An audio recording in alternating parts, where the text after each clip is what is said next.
Hi, I'm Ira Winkler. And I'm Araceli Gomez. Welcome to this edition of the Irari Report, where today we're going to interview Kurt Stammberger, who's Senior Vice President of Norse. Kurt's going to talk to us a little bit about demystifying the dark web, on more importantly, what some of the impacts on security and intelligence programs are. So, again, with that, we're going to welcome Kurt, and we're going to hopefully have the most wonderful interview ever. Okay, so anyway, we'd like to welcome Kurt Stammberger, who is Senior Vice President of Norse, and he's in charge of their market development and a variety of other things. He's been in the industry, frankly, for, much longer than he would like me to say, having been the founder of the RSA conference. I first met Kurt, ironically, when I was speaking at Black Hat. And he came up to me and handed me his card, said, "We need you at RSA." And since then, I got to admit, I really owe Kurt for that. So believe me, this is going to be a very pandering interview. So with that in mind... Pander away. Yeah. So... All right, we're gonna launch into a first question here that I think needs to be asked, whether we know the answers or not.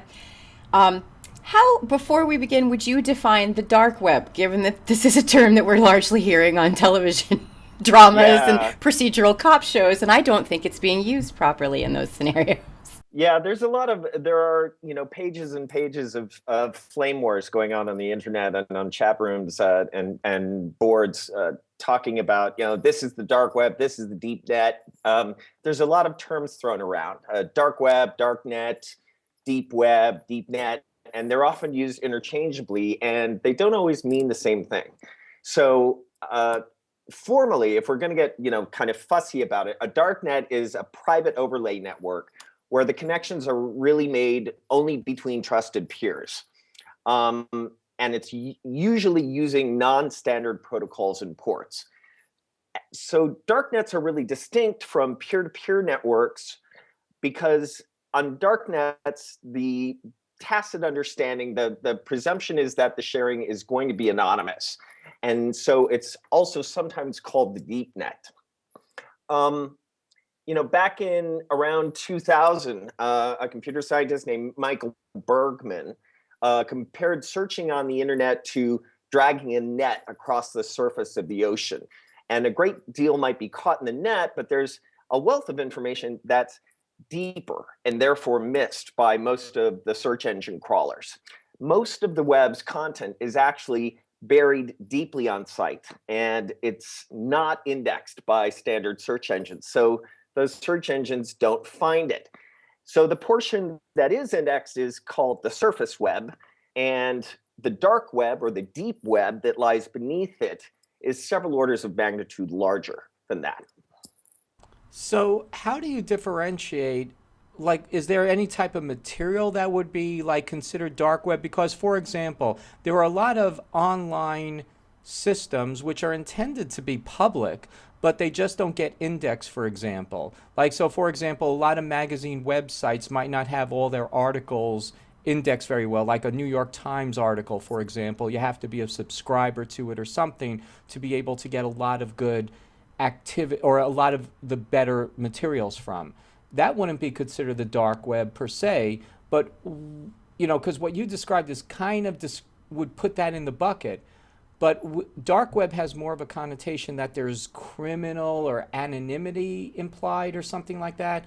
So how do you differentiate the things that are for pay versus, which a lot of the dark web is, kind of for open pay, for private pay, or for secrecy compare? Right. If that made sense. Yeah, exactly. It's a little bit of definition scope creep, and we see it a lot in the computer industry. For example, 20 years ago, hacking or a hack was a good thing. And now it's almost universally thought of as a bad thing, at least by the general public. Those of us in the industry understand that, to be a really good hacker is kind of a compliment, but there's still a negative connotation that it didn't have 20 years ago. Likewise, dark web, dark nets, those didn't used to be necessarily associated with criminal intent, but definitely now the common understanding when you talk about the dark web or the dark nets, it is understood that you are talking about that subset of non-indexed content that is also purposely anonymous and presumably nefarious or possibly illegal. So, I guess fast forwarding or looking at some applications of that data or that indexed level of information, how does that tie into or feed intelligence? And where are we as an industry falling short in building intelligence that takes several layers of depth into account? Right. Well, obviously, gathering intelligence is about, getting information about what's out there and what's happening. And if you can't observe a behavior, by definition, you can't measure it or predict similar behaviors in the future. So when things are dark, it makes it hard to observe them. Um, so these dark nets have been the primary challenge for this new field of internet security, which is threat intelligence or attack intelligence. And it's definitely in security, probably, the flavor of the month or the flavor of the year. 20 years ago, it was, the year of the smart card for years and years and years. And this year at RSA was definitely, it's the year of threat intelligence, because everyone was popping out with an intelligence offering. But there is still a lot of confusion about, what the borders of the space are and what those solutions do. The primary problem that is, being worked on by companies like Norse and other folks in the intelligence business is it's easy to gather intelligence on the easily accessible indexed internet. We can, Google does it every day. What's harder, and the stuff that's actually more interesting, is the dark nets, because that's where criminal intent and attacks are much, much more likely to emanate from. So we need to find ways to get in there with our flashlight and penetrate those very difficult to penetrate geographies and light up those dark nets so that we can see what's happening in there. Because we're much more likely to find things that our customers will find interesting and helpful in terms of preventing future network attacks. So, how do you go ahead and do that? Because that sounds like, because honestly, we spoke to Jeff Barton previously, who infiltrates like terrorist websites and stuff like that. What's the commercial process that you're able to talk to us about that it takes to do that? Because I would assume it takes a lot of time. It takes setting up personas. It takes knowing like indexing a lot. And apparently with Tor and Tor and everything else, these sites change frequently or might appear and disappear. How do Yeah. you keep track of something like that? Because it seems like a lot of effort and stuff to go beyond just like technical attacks, which a lot of people do, and the more active intelligence that you're doing. Right.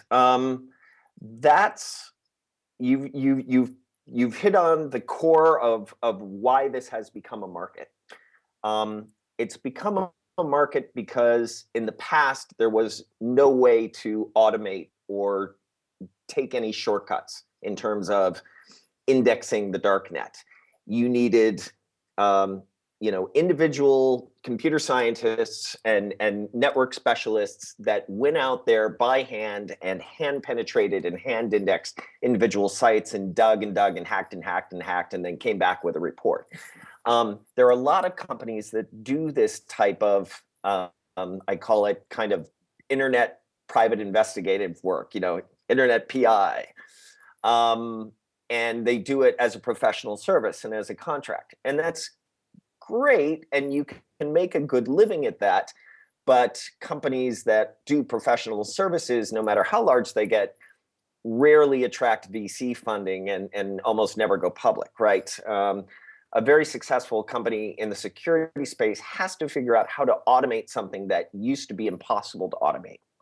So that's what the intelligence market is trying to do. Companies like Norse, we're trying to take these tasks that used to be impossible to do unless you hired exactly the right people to do them by hand, either full-time or by contract, and create appliances, portals, and pieces of software that automate all or part of that search.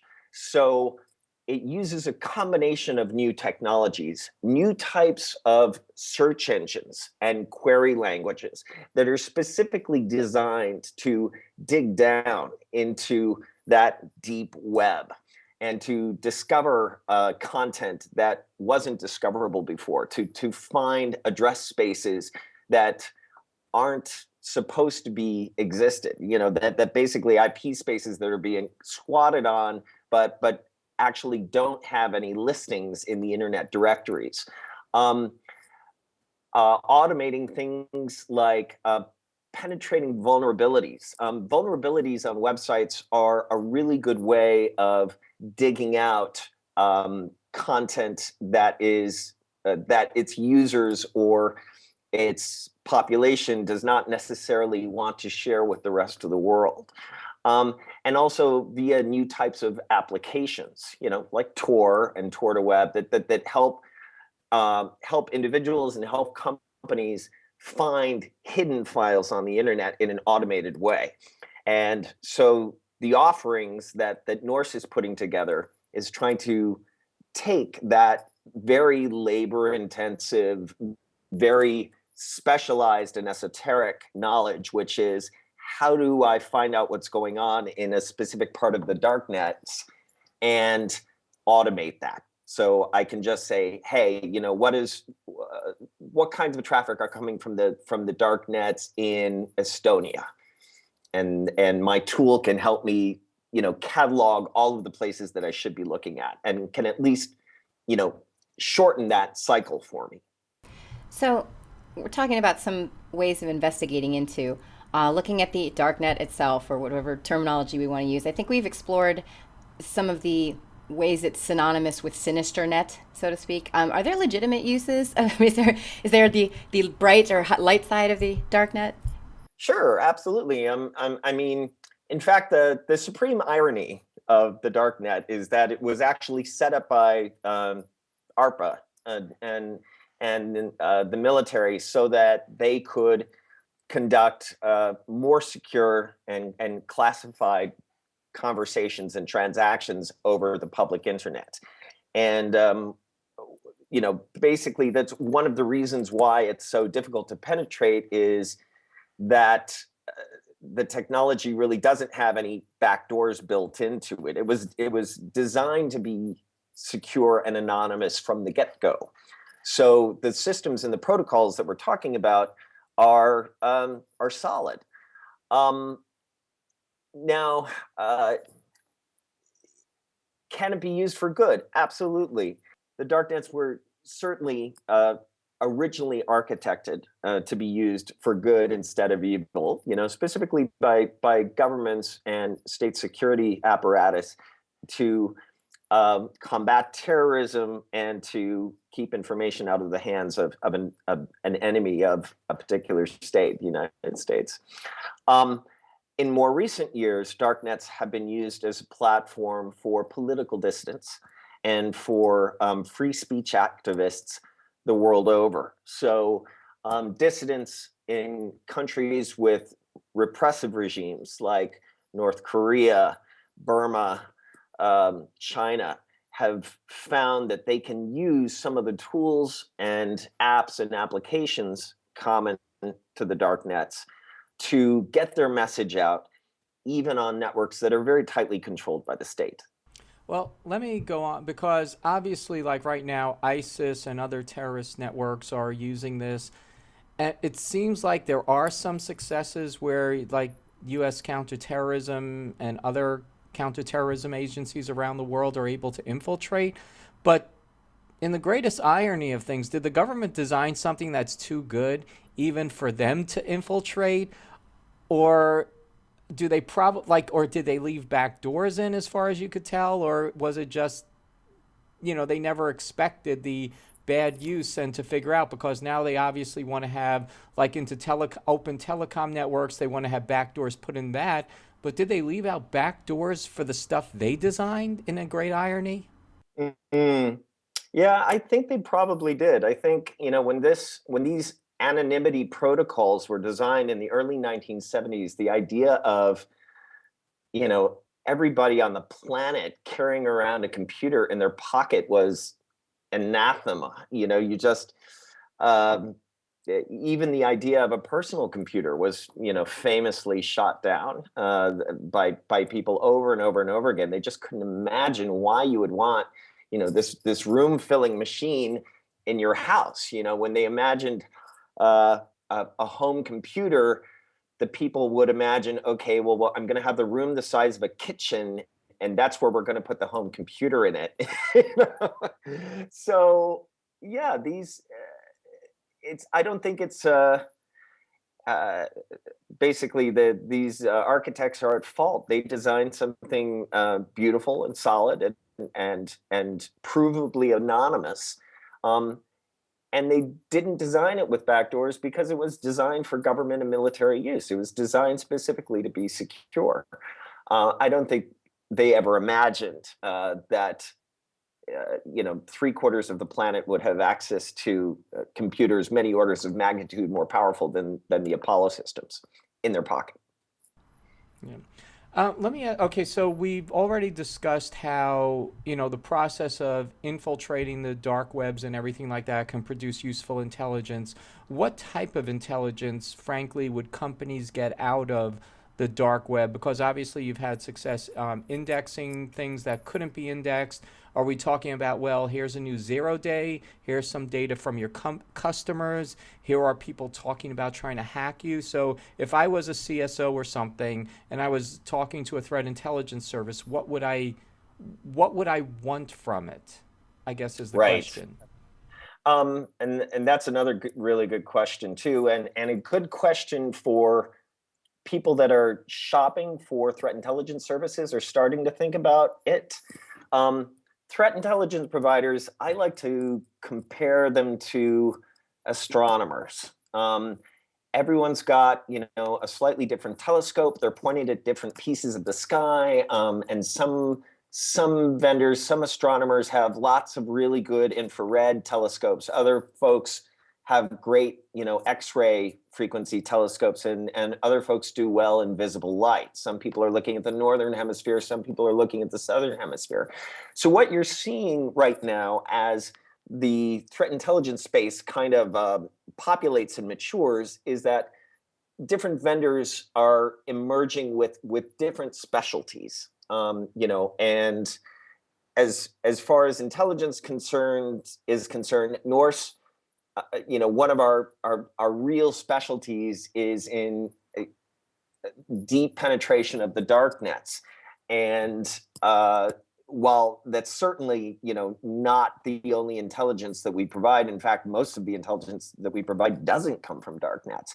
But because we're so good at this particular niche, that's what we advertise as a differentiator.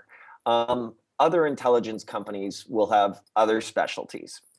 For example, other intelligence companies might be really good at digging up brand new malware samples. Malware is polymorphic these days and replicates and mutates, minute by minute by minute. And just gathering all of those samples, analyzing them, figuring out what taxonomy they belong to, and what their genetic heritage is and how much of a threat they are. That's a whole specialty in and of itself.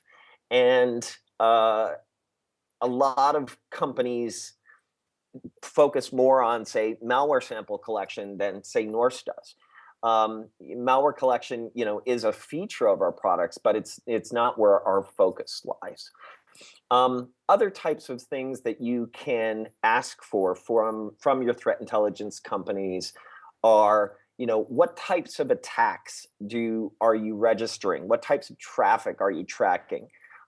Is this an intelligence company that is gathering intelligence from its customer networks? For example, a Symantec, and not to not to degrade semantic or anything, but they'll claim to have, a very, very large threat intelligence network of hundreds of millions of nodes. Well, yeah, but what those nodes are actually customer machines. And a guy who is running a Bitcoin-based drug dealing site in Estonia is not going to install a semantic client on his machine because he knows he's going to show up on their intelligence network. So, is your intelligence provider actually providing organic intelligence? So basically building sensors of their own in hardware and or software and planting them out there on the internet. Not on a customer machine, building their own intelligence network and gathering that intelligence organically. Another thing to look for is what types of sensors these intelligence providers are building. We specialize, Norse has a real specialty in building honeypots. So we develop these simulators that pretend to be something that they're not. They say, I'm a card swipe machine that's really poorly configured, or I'm an industrial controller. I'm an intravenous machine at a hospital. I'm a PC. I'm a Mac. I'm a uranium centrifuge. We simulate over 1,000 different types of devices. So by looking at our intelligence network, we can tell our customers what types of devices are being targeted, if their specific types of devices are being targeted, where those attacks are coming from, and how it's trending. And so it's much easier for those vendors to batten down the hatches when it looks like there's a big internet storm coming. So, continuing on the theme of the types of intelligence, and some of the analysis that I do, I see three primary areas that are often overlooked, which are institutional intelligence, so the intelligence you have internally, investigative intelligence, the intelligence you should be deriving from things that have gone bump in the night, and human intelligence. You're looking at it from a much more holistic perspective. What do you consider to be the most primary, overlooked or not, but the most important or most impactful lines of intelligence an organization can start to try to engage with in order to deliver some immediate value and grow their security program? Yeah, that's a really good point too. I mean, part of the difficulty in building a real best practices intelligence organization in a company, and the vertical industry that's probably the farthest out front in this are the banks and financial institutions. They are really on the forefront of utilizing intelligence sources, and a bank like, say, Barclays or Wells Fargo, will tap into half a dozen or a dozen different intelligence sources, like Norse and others, to assemble a more holistic picture of the threats that are in front of them. But some of this really boils down to organizational best practice. I mean, how are you as an organization capturing the things that you already know about your network and about the networks outside? And how are you applying that knowledge?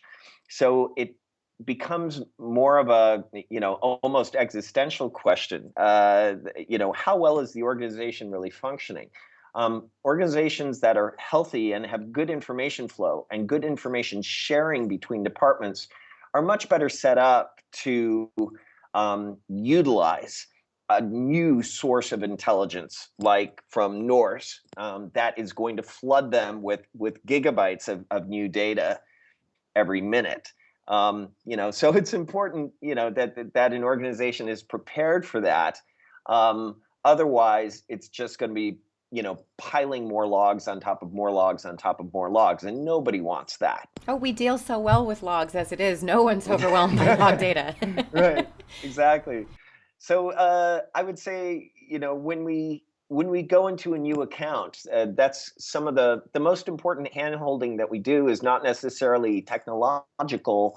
It's helping them filter and kind of get the squelch right on their radio, right? It's like, okay, so how much of a pain in the butt do you want your SIMs to be, right? So, very typically, Norse intelligence will be fed into an existing security information and event management system. And when we go into clients, a lot of times their SIMs are not very well configured to start with. So when we walk in, their SIMs are already kind of a mess. So we have to help them to, not only tune the intelligence that they're getting, but also tune the way that they're looking at it in terms of dashboards and implementation and reaction processes. Yeah. So I guess if I were to put on a security manager hat, I take a look at this. A lot of my question might be, so I'm going to get data. Am I going to be able to actually make use of a lot of this data? Because I see a lot of CISOs who are overwhelmed with what they have, that if all of a sudden they see, for example, I'm dealing with incidents on a regular basis, and now you're telling me that this type of technology I have is going to be under imminent attack by highly skilled, motivated people. Right. What do they do? Because I've been in a situation before where I found Chinese intelligence operations operating out of a Chinese restaurant across the street from a company. Right. And I go to the security manager and he's like, "What am I supposed to even consider doing with that?" And you're giving them essentially the same type of information. How can a good security manager take a lot of data which might be apparently overwhelming with that in mind and start to apply that in a rational way given limited resources? Um, that's the primary question of modern threat intelligence. I think the thing that has surprised everyone in the security business is that sometime over the past 10 years, while no one was looking, all of a sudden security became a big data problem. And and that kind of caught a lot of security professionals off guard because we've become excellent navel gazers, right? We've become really good at like looking inside of our networks and inside of our processes and what's inside of my organization that's wrong that I need to fix to make it more secure. And while we were navel gazing, we didn't look out the window to see, oh, here comes a tornado. And in the past 12, 18 months, the paradigm's really flipped. And now a lot of the really forward-thinking security organizations are saying, wow, what we really need to be doing is doing a lot more looking out the window, launching weather satellites, seeing if there's hurricanes on the way. And that kind of data will serve us much better in getting an ROI out of our security dollar. Because with that, I can say, this is a very stormy day on the internet. There's a lot of attacks that are targeting banks coming from China. You know what? I'm going to screw the restrictions down really, really tight on all of my security controls, but just for the next few hours. And then I'm going to ease them back again. So you tighten your security and you get a little bit more draconian for just a few hours when you're under specific and large amounts of attacks, and ease back when things clear up again. And that allows people to get they find they get a dramatically better catch rate and return on investment on their existing security infrastructure. So and that's another point I should say is remember, intelligence in and of itself doesn't make you secure, right? The value in buying threat intelligence is in making the security systems that you already have actually start paying for themselves. So the idea is that your firewalls, your SIMs, your intrusion prevention services, all of those get smarter, work better, and bug you less, right? They stop saying the sky is falling, sky is falling, sky is falling. The intelligence service should actually take these huge pipes of data and help your systems filter down the events so that they're really only giving you events that are truly crucial and truly important. So it really like that line of thinking. We have kind of in my opinion, the smartphone problem as it applies to intelligence solutions. So people are using smartphones to do extraordinarily stupid things. I think we're using intelligence solutions to do highly unintelligent things in that they're not rationalized and moreover they're not operationalized. So this is kind of a big question. Feel free to shrink it. But if you had to quick hit somebody with what is a critical path or a high level roadmap to truly operationalized intelligence programs, what would it conclude? In organizations that have been successful at implementing threat intelligence, we see a few common denominators. We see organizations that are not afraid to experiment and fail fast. So these are companies that are leaders and thought leaders and are willing to experiment with new technologies and willing to futz a little bit with their networks and do the types of experiments that can result in transformative moments from a security and intelligence perspective. We see organizations that are willing to invest in security. They are the ones that are successful at threat intelligence. So organizations and verticals that are hesitant to invest in security technology, or they see security technology as a cost center instead of a profit center, and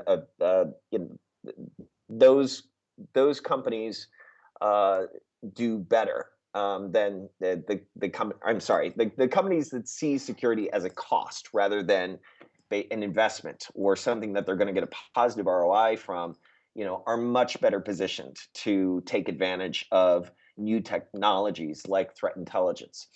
And also, returning to what you said before about organizational knowledge, companies that handle their own organizational knowledge and curate that and disseminate that in a well thought out, organized, and open fashion often do much better at implementing intelligence and really getting good ROI out of the new threat intelligence technologies, because they know how to move information about other situations around their organization and share that information across teams. And that type of philosophy and approach is crucial to using threat intelligence well, because when you join the threat intelligence community, you're going to find that there are lots of other people out there that are using threat intelligence and that are getting attack data that is relevant and important to you. So you'll find large networks of companies that are set up specifically to share threat intelligence. And this is happening in the banking industry through organizations like FSISAC and at the Department of Energy among North American utilities in a program called CRISP.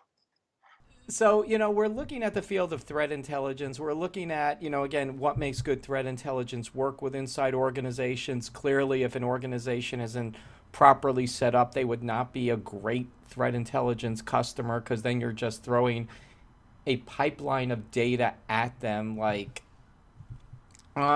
garbage on top of garbage, right? yeah, I think rope to hang themselves with, but that too. Yeah.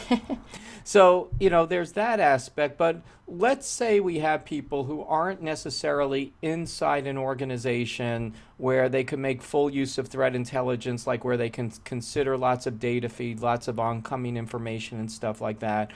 Is there any type of information that might be useful to get out of the dark web or pay attention to certain news events or other threat intelligence feeds that might be publicly available for security managers who are frankly struggling already? Right. Yeah. Um, you're right. I mean, this technology right now, there aren't a lot of offerings for, say, small and medium businesses in threat intelligence. This is still a big, usually pretty expensive technology. So small and medium businesses don't really have good threat intelligence offerings available to them yet. at a price point that they can afford. But there is a lot of meta information that emerges from the threat intelligence sphere that becomes published on things like the common vulnerability indexes, or the various industry ISACs, the groups that collect and disseminate vulnerabilities and attack information. So even if you can't afford to buy a threat intelligence system for your medium-sized business, or even if you're not interested in a 10 gigabit per second connection to the Norse intelligence network, you can benefit from the development of threat intelligence technology, because what the technology and what the players in the field are doing, vendors like Norse and big banks that are using this technology now, is they're surfacing attacks much more quickly, much more reliably, and in a much more standardized way. So that the industry in general is getting much better at delivering information to everybody in a predictable way, that can be readily published on websites or read about. So I'm taking a long time to get to the point here. If you are in one of these, if you are in a small and medium business, or you're just not ready to dive into the threat intelligence pool, there are a lot of good information sources on the internet that can provide you with especially important alerts that your business should pay attention to. The real Hurricane Katrinas that are out there and heading towards you.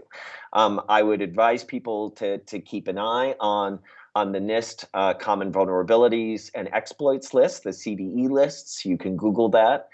And also, a lot of industries have an ISAC, or an information security consortium, that will publish relevant alerts and basically storm warnings for new types of 0 days, hacks, and large amounts of attack traffic coming from specific sources. And that information is all garnered from those members that do have threat intelligence systems set up. So as long as you're set up to receive those Amber Alerts or those flood warnings, you'll get them if you keep your eye on the correct websites. So, Ira and I are working a lot in the cyber insurance space and are on a couple of working groups in that regard. How do you feel, or can you talk a little bit about your impressions of how threat intelligence is kind of informing or shaping, risk management and risk scoring for things like cyber insurance?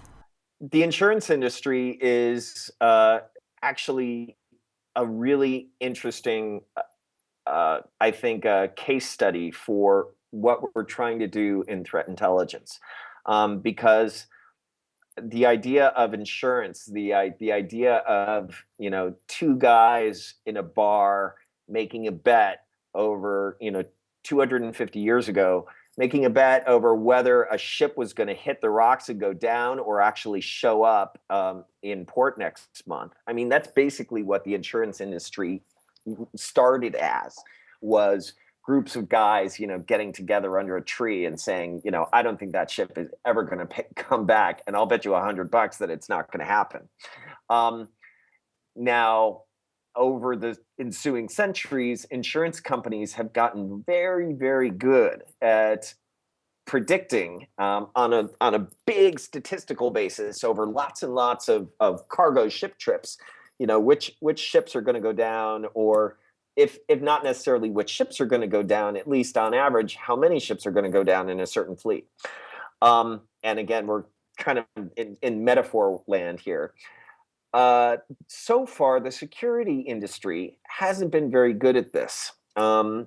We haven't been very good at developing rigorous statistical and mathematical models for predicting network incursions, network failures, or even the rates of those incursions or failures. So the entrance of insurance companies into the cybersecurity market, I think, is a watershed moment and really a turning point for security as a discipline. Because frankly, what's going to happen is when these big banks have a lot of money on the line, they are going to force a degree of rigor and mathematical sophistication that we haven't seen so far in the security industry. You know, they're going to have a lot of money on the line, and they're going to want to know that they have in fact made a good bet, and you're going to have to be able to prove it to them that they should write that policy for your company. So one of the real key areas of technological development in threat intelligence is therefore risk scoring. How do we use 200 years of actuarial mathematical science that we developed in the insurance industry, and how do we apply those principles to a network and predicting what are the odds that this network is going to suffer an attack that costs the organization $10 million in the next year, right? That's mathematically what the insurance companies are trying to figure out. And how do we adapt those algorithms so that we can look at a specific IP address or a specific URL and say, what are the odds that this IP address is dangerous? Or how risky would a connection to this IP address be if I've never connected to it before, but I've got all of these other data points. It's located in Iran. It wants to sell me Viagra. It is offering free SEO services, et cetera, et cetera, et cetera. It's 5 o'clock at night. It's raining outside. They just had a power outage, and the economy is collapsing in the next country next door. So all of these pieces feed into an actuarial algorithm. So at Norse, we have an actuarial algorithm that computes a risk score for every single IP address that we see.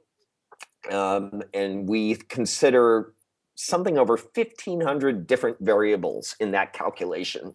And we come up with a risk score between 0 and 100. And we update that second by second for virtually every IP address on the internet. So there is an enormous amount of calculation that's going on, an enormous amount of recrawling and rescoring that we do second by second, minute by minute, hour by hour, to make sure that we can deliver real-time risk scores that have a basis in actuarial science to our clients. Anyway, Kurt, we really appreciate the time that you put in and everything like that, because honestly, we were expecting an interview on the dark web, which is kind of, frankly, it is what it is. It's like something that's out there that people ignore. But going into the whole concept of threat intelligence and how to actually make it applicable for organizations, both large and small, is frankly probably much more critical than figuring out how to answer questions that come up because of bad TV series now. So I wanted to thank you very much. And that's it for me. I don't know if Ari has anything else. I'd just like to thank you as well. This has been very, very entertaining and very informative. So.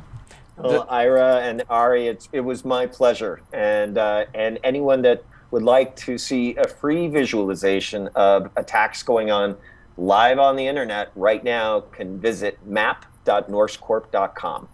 Okay, we appreciate that. I'll make sure everybody sees that.